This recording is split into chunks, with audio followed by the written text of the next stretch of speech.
Good morning, everyone. So I haven't made a video in a long time. I don't know why, just haven't. So I still got the Kubota LX2610. It's currently at the doctor. I was felling a tree and was backing up, and as I was backing up and the front end was coming around, I put a log or a branch, yay big, right through the side shroud, got into the cooling fan. So Kubota's K-Tac is incredible insurance. It's getting fixed.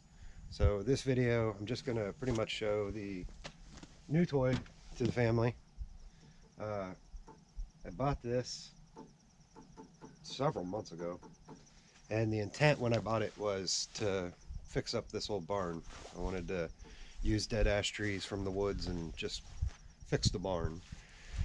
So I just thought it would be a great hobby. Now, I've built a lean-to on the barn, and aside from that, I haven't started the cabinets because I want to do an outdoor kitchen. I've done not much with the barn, and I've just been playing with this thing nonstop. So these things are great. If you're not familiar, this is a band saw sawmill. So this one is a Norwood MN27. It's a base model sawmill. It's all manual. There's no hydraulics. So the Kubota and I do all the workout, and I do work out the Kubota. The LX2610's lift capacity, it's been maxed more than once trying to put logs on this thing. So this thing, if you're not familiar, I just kind of want to show you a little bit about sawmills. If you guys have, seen, if you're a sawyer and someone that's interested in this will probably be boring to you, but if you're someone that hasn't done anything with sawmills, I just want to kind of point out a few things about how this works so that as I'm making the video, it's not, completely Greek. So I'm going to take the camera off and we're going to go around this. I'm just going to kind of show you and explain the process of how you take a log and make lumber. I mean, it starts, of course, this is a lot of work, and a lot of people, maybe like me, get into this knowing that there's some work involved, but not realizing how much. It's pretty intensive labor. I mean, you start in the woods, felling a tree, finding the tree, felling the tree, bucking the tree to get your saw portion of the tree that you can use, which basically is just the trunks. Trees that grow in the woods are better than trees that grow in yards. Trees that grow in yards don't have an overhead canopy, so they branch out low. They make a lot of knots in the wood. That's where those branches are coming out. If you find trees in the woods, the canopy is high, the sunlight's blocked by the canopy, so the trunks grow longer. So there's a lot to this, and I am amateur 100%. I am not some kind of knowledgeable person on this stuff, but you got to find the logs, you got to get the logs, you got to buck the logs, you got to get the logs bucked back to the house, then or wherever your sawmill is, your lumber yard, whatever. So then you get the log back, you get the log loaded on the sawmill, and you start out with the round log, and these things have log stops, and then this is called a log dog. It's the clamping system. So you get the log set up on the deck, you turn it with a cant hook. This is a cant hook. So you start spinning that log, you try to get it as flat as possible. You get the taper out of the log, figuring out where the pith of the tree is. That's the center from end to end. So you're spinning it on there, you're trying to figure out, where do I start here to get a good flat spot. And then I see a lot of people do it both ways. Once you get the first cut off, some people like to put that cut to the back at a 90 against the log rests, and then they make another cut, and so now they've got a 90 corner, so that's a cant corner, and then they spin that down and work the other two sides to get, in the end, a cant. A cant is nothing more than a great big beam. It is where you have cut the pulpwood and the bark off the tree, and now you're down to just the heartwood, the good solid wood in the tree. So once you get to the cant, then usually before you start sawing, well, maybe not usually, I don't know how everybody does it. You kind of have an idea in your head. Well, with this size, you know, you've squared off that end portion of the log, and you're looking at it, visualizing the square, and you're getting the dimension. What size dimensional lumber can I get out of this? Do I want to cut 4x4s? Do I want to cut beams? Do I want to cut 1x4 boards? Or you know, you're just planning out kind of what you want to cut out of it. Or you may be just making a cant and seeing how big of a board can I get out of it. Do I want 4/4 board? Do I want 8/4 board? 4/4, simple. 1/4 of an inch, 1/4 of an inch, 1/4 of an inch. That's a 1x. 8/4, 2x. That's how this stuff is that's the lumber lingo. So that's what you use when you're making this stuff. So that basic knowledge of how this starts will kind of lead you in now if I show you around the sawmill and show you some of the parts of it that you're using when you make this. I shot a video yesterday of actually milling a cherry log. It's not a good log. It was a small log, had one heck of a bend in it, a crook, if you will. And so you're trying to get that down to like a squared off beam, what's usable out of it. The problem with a log with a big crook in it or a bend is that wood's probably under stress. So this was a cherry log. I'm not trying to make like nominal lumber here. What I'm trying to do is get whatever I can out of it. And I was only cutting 1x4s out of it. So the one prior to what I videoed, I had put on Facebook Live, and I believe I got 7 1x4s out of that. And the one I did on this video, I got 6 1x4s. Now I kept them as long as I could, and I lost some on the length. But what my thoughts were is knowing that that crook's in it, these are going to be pieces that more woodworking, you know, for cherry. This isn't kind of like, this isn't a building lumber. You're not building big structures, so you don't need the long lengths. So you'll be cutting these off in maybe 4-foot 1x4s, and somebody can use it for a project. Somebody being me. So I'll walk around now and I'll show you this. One thing I do want to say is, like in this video, I don't have my ear protection on and I don't have my eye protection. I suggest wearing all protection that is necessary. Also the cant hook, use the tools you have. This, I don't know how well that'll show up, but I think it was my first weekend with this thing. I pretty much cut the tip of this finger off. Not with the saw blade. Everybody jokes around and say, oh, you got a sawmill, you got saw a finger off. Well, it's pretty hard to touch the band blade from where you're operating. But what I was doing is I was flipping the cant, and this was a big, heavy ash cant. And I just thought, oh, you know, I get in a hurry and I'm flipping it by hand. And I was rolling it away from myself, and my finger stayed under it, and it went down on a bunk bed in between the cant and the log. I had leather gloves on and still pretty much almost lost the tip of my finger. So you don't want to play around. You want to pay attention. You don't want to get in a hurry. You know, methodically work your way through the process. And as long as you bear all safety in mind, this stuff is a blast. So I just want to share it with you. But now I want to take you around and I want to show you a couple of things on the sawmill so that you understand as I'm cutting what I'm trying to do. So let's take a look. Okay, so here's a look at the saw. So that MN27, that 27 is representing this throat here. This is the throat that can cut up to 27 inches wide. So you're limited on your tree. If you get a bigger tree than that and you're trying to mill it with this saw, you're going to have to rip it with a chainsaw down to size. So this bed, this is the bed assembly. You can see the cross bunks, the orange cross bunks that the logs rest on. Everything's got to be leveled out. And then when I bought this, I opted to buy this last section here is an extra 4-foot section. That way I could saw up to 17-foot lumber. I did a treated 4x6 4x4 post. The 4x4 posts were planted in the ground on blocks and just filled it with dirt. So I built this rail system thinking, you know, it'd be pretty steady. Honestly, it could be better. It could probably use more bracing, and maybe concrete would have been a better idea to give a real solid foundation so there's no flex or bounce in this.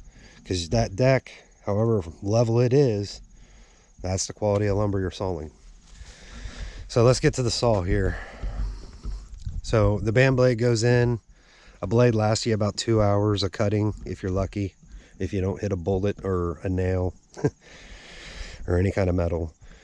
So you put your band blade in, you tension it down. This wheel turns on a spring load here, and it puts a certain tension on the blade. You got a hand crank, and it's just a pulley system, and then you can see the hand crank move that lumber scale there. So this is a lumber scale. You got different scales. You got a lumber production table for, you know, board feet per length for different size. What is that board feet? So if you're using like a Doyle scale as you're collecting your logs, I mean, this just kind of helps you break it down when you're back here at the mill. So you can see here when I'm on this 12, what that's doing is that's putting this band blade 12 inches from where the bottom of that log is resting on these bunks. So that is how I'm getting my dimensions as I cut. Now there's no compensation for the kerf in this, and this is rough sawn lumber. So if you go to the store and you want a 1x4, you know, you go in there and you buy a 1x4 white pine. So what you're getting is a 3/4 by 3.5 board. So it was probably processed as a true 1 inch by 4 inch 4/4 board, but by the time it's finished milled to be smooth and not rough sawn anymore, you're down to 3/4 by 3.5. So here's your handle, your throttle. This is a blade lubrication system. So in here this time of year, this is just simply water. So water goes in this tank. You got a valve here, it goes down, and then it trickles out here on the blade. As you're sawing, you turn that on. It keeps the blade cool, keeps the blade clean. If you're sawing like pine, you can get a lot of pitch build up on that blade. So it's just operated by a Briggs & Stratton gasoline engine. Some cobwebs here. When I bought it, I added a little hour meter here. You can see I've got 20 hours of use on this thing. I thought that would be a good idea to keep track how much I'm using it. Just a simple metal caster roller system, and then you got the trap rollers underneath that keep it steady on that rail. So you just simply have this thing going. When you engage the throttle, it's a centrifugal clutch, the blade engages, and you just start walking it through your board and sawing away. So it's simple as that. Now, obviously, you get into the bigger, better mills, and they're going to be hydraulically powered and auto feed. You control the speed and all that. This is your log stops. I mean, you just simply loosen them, put them up and down. When you get down to a cant, if you turn it this way, this is a cant stop. This is also for a cant. However, sometimes the cant being this far over, you want to make 6 boards without having to move it all every time you get into this. So I always opt to use this as my cant stop. And then just a simple log dog clamp. Goes up, pinches against, tighten the clamp. This is to put your cant in when you're to a square cant. So here's the bunk that tried to take my finger. It was between this and that big cant that was probably anywhere from 800 to 1,000 pounds when I rolled it. It was a big ash. Big ash. Sounds like something else. Anyway, so you get a lot of free sawdust. Chickens love it. Oh, that was one other project I did. I actually built a new chicken condo out of wood that I was milling. And this is all wood that I've got stickered out here that needs to be moved into dry. This is actually that cherry from yesterday. So you can see the beautiful color of that. But there's a lot of usable wood in there for, you know, nice projects. Underneath that, those are 4/4 by 6 white or yellow pine. These are some 2x12 ash. And then I've got some 4x4 ash beams down, or posts down there. Eventually I'll be building a structure, a lean-to structure over this to keep this protected. This is a byproduct. A lot of leftover slab wood. This is a stack of flitches. A flitch is when it's still got live edge on it and you're trying to get down to your size cant that you want to make your lumber out of. So these can be set vertically on the sawmill. Ripped again. A lot of 4/4 material is in there if you want to. Some people, you know, use it for projects with a live edge and cut their cants, and they'll make a 2-inch, 2.5-inch slab instead of that when they're getting down to their lumber size. This is the leftover. That's like 2,000 pounds of wood there. So I'm going to start splitting it into firewood. Be great campfire wood. See, I got this pile going over here. I'm splitting it all by hand. I don't have my tractor. Usually I would put it on the forks, cut it down. I missed the tractor. So anyway, excuse the mess out here. This corner of the barn has been the collect all. I put these deckings down. That was actually ash that I had sawn and some black locust. But that gives you an idea. So now you can break into this video of yesterday when I was actually sawing the log, and you have some understanding of what I was doing. So I kind of wanted to explain that when you go in the woods and you cut a tree, you bring it back, you put in the work, you mill it, and you make lumber, and you build something. I can't describe it. It makes it much more personal, like feels more complete. I don't know what the words are, but the feeling of completing a project where you didn't just go to the lumberyard and buy the wood, it's a pretty cool feeling. This that I'm standing under, I just kind of wanted to stand under it for a minute here. This is the lean-to I put on. Eventually I want to put an outdoor kitchen next to the pool side.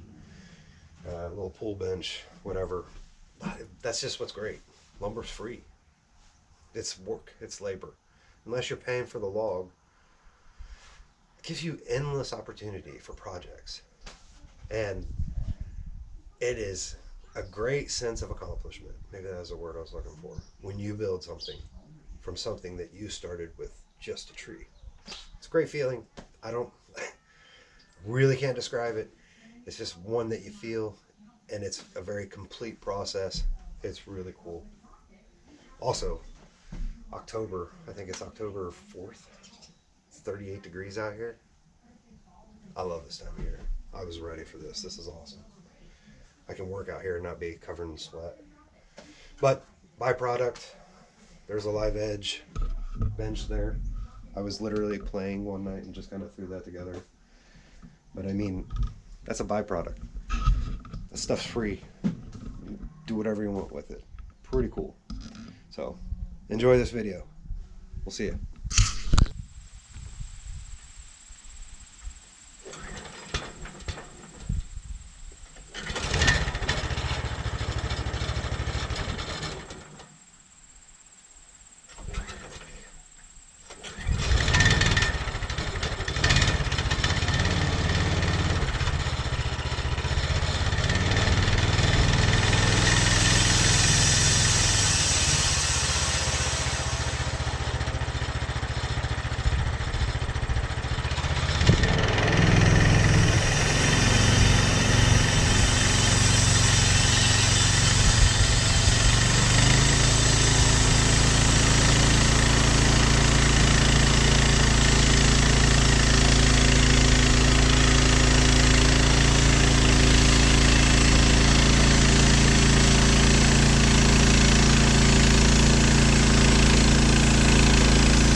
we definitely got some wane left over on that. And we didn't get close to the length, full length with the wane, but we did get the 6 1x4s I was hoping to get out of that little log. Problem is, and this is cherry, so I mean this isn't for like, you're not going to use this in a big dimension probably. You're going to cut it up into smaller projects. But the bow that was in that tree, the crook that was in it, I mean, these are probably going to want to warp pretty bad. Bow and crown. So I think we cut it on the bow. So anyway, I mean, it's something you would chop up shorter pieces for some other kind of project. But definitely from a little log, got something. And there's some of the waste. I've got to stack all this. I got some more yellow pine to cut here, but when I get done cutting the yellow pine, I'm going to get all this cherry. This here is cherry. That's cherry. Plus that. I'm going to get all that up, stacked and stickered. So anyway, small cherry log. Norwood MN27. So hope you enjoy. Catch you guys later.